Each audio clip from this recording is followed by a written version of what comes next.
All right, welcome to the Amato Report. As we've been covering the rise of anti-socialism in America, particularly, of course, specifically, I should say, within the Democratic Party. And how much have we seen segments of mainstream media support that whole concept? Recently, I just interviewed Alex Sawyer, the editor of the Washington Times, and she talked about how this democratic socialism may or may not affect the midterm elections. My next guest is the author of the award-winning The DNA of Democracy series. And recently, there was an article about Democrats saying that Democratic Socialists want to abolish the Senate and the presidency. Is this accurate, or is this a fringe statement being made? Let's welcome back to this show, Richard Lyons. Richard, good to have you with us. It's crazy to me that we're seeing democratic socialism rise. New York Times, like, oh, well, whatever, shrugging their shoulders. Where have you seen that that there are them socialists who want to abolish the Senate and the presidency? Well, this comes from their own platform now, Rick. And the key for people to understand, I think, is that socialism was embedded in the Democrat Party with the presidency of Woodrow Wilson, he was an acolyte of the philosopher Frederick Hegel and ideal state theory. And Wilson famously said, the Bolsheviks, and this is contemporaneous, the Bolsheviks in Russia are doing it wrong. They're establishing socialism through revolution, through the spilling of blood. In America, we can do it through evolution by incrementally taking power from individuals, localities, states, and bringing it into Washington, D.C., and doing it over time where we never have to even admit what we're doing. In fact, that's what they've done for 100 years. And famously during LBJ's, when he was doing the Great Society layout, which was really the redistribution of wealth on steroids, Tom Hayden, they will remember him as Jane Fonda's husband and a councilman in California. He famously said, the more we say we're liberals and not socialists, we'll be in power. The first time we say we're socialist, they'll throw us out of power. And that has been how the Democrat Party has masqueraded itself for years. And now what we're seeing is they have got so far down the road to realizing socialism that they are now feeling capable of admitting it and saying it through their candidates. Hey, we are socialists. We're proud of it. And they want to deconstruct the Senate, throw it out, throw out the presidency, the Supreme Court to be appointed by Congress. The Congress would be the all-powerful branch of government. And what they're trying to institute is a Jacobin party. That's the party famously that during the French Revolution herded everybody they didn't like together in the Paris Square and guillotined them. That was the Jacobin response to the revolution in France. And this is what these people are. Your stories that there's outside influence, China, Iran, or perhaps Russia. Are they part of such a sophisticated strategy? It's very apropos you say that, Rick, and question it. The socialist movement or Marxism began as an international movement. It was envisioned as being a movement that would topple all contrary governments and establish an international socialist government run by the people. Well, let's take Europe. You can't take the European Union and run it all by the people. To do so is you're just inflaming passions. But at the top, you will have a dictator and a few of his henchmen who will determine. It's the old tyranny reset under the name socialism. Tyranny is one in a few people, one person usually, and their henchmen who are their elite, and they control the public, they inflame their passions. In this case, they would envision Congress voting on certain things and then run by a demagogue who would say, this is what I would like to do. This is the will of the people. The Congress would express that will, and then they'd carry out policy.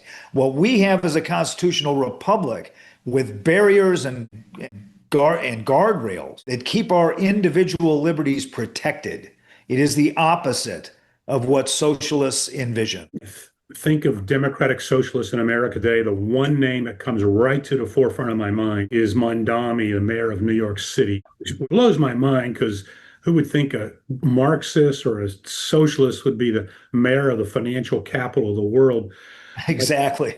The question to you is, do you believe that Mondami wants to abolish the Senate and the presidency? It's part of this is a movement now. Again, you have had the Democrat Party shifted greatly from the time of JFK. When LBJ took over, he turned it socialist in a lot of ways. Then you had Clinton, who brought it back to the middle economically, right? With Newt Gingrich having his foil in Congress. And you had Obama, and he lurched left again. And now they're beyond Obama now to the left. Really, and that's remarkable because Obama was the socialist of his time. The problem is socialism is always advancing in America towards tyranny. We no longer have common ground with the Democrats. They don't believe in our Constitution. They don't believe in free enterprise. They don't believe in common law anymore. They have sanctuary states and cities where they exercise their own law, or they're promoting Sharia law, right? They don't even believe in our common law anymore, which used to be common ground. They are using agencies to attack political opponents. That was never done by JFK's Democrat Party. So they are lurching way left. As I mentioned at the outset, I interviewed Alex Sawyer, who's a political editor over at the Washington Times. I asked her what she thought the midterm elections meant for Democratic Socialists, and she gave a very, I thought, a good answer that hadn't occurred to me. And I want to get your take on it. What she said was, look, I don't have a crystal ball. I'm not going to make any predictions, but I will say this. Midterm elections tend to have a lower turnout. And because there's a lower turnout, those who are highly motivated, really into politics and behind the issues are those who tend to vote on it during midterms. And that defines those who are in the Democratic Socialist movement. That's really well put. I think she's dead on. And these are deep blue areas of the urban areas of this country, which have been controlled by Democrats for 100 years. So yes, we'll see this springing up, but I think our challenge, Rick, and tell me if you agree, from the federal level, we have to strangle these blue cities and states as much as we can financially, so that they literally have to live with the consequences of socialist policies. As long as we fund the socialist policies, as long as people in Idaho are funding the policies in Seattle, Washington, the people in Washington won't really know what the cost of it is, right? It'll just be added to our federal budget and added to our deficit.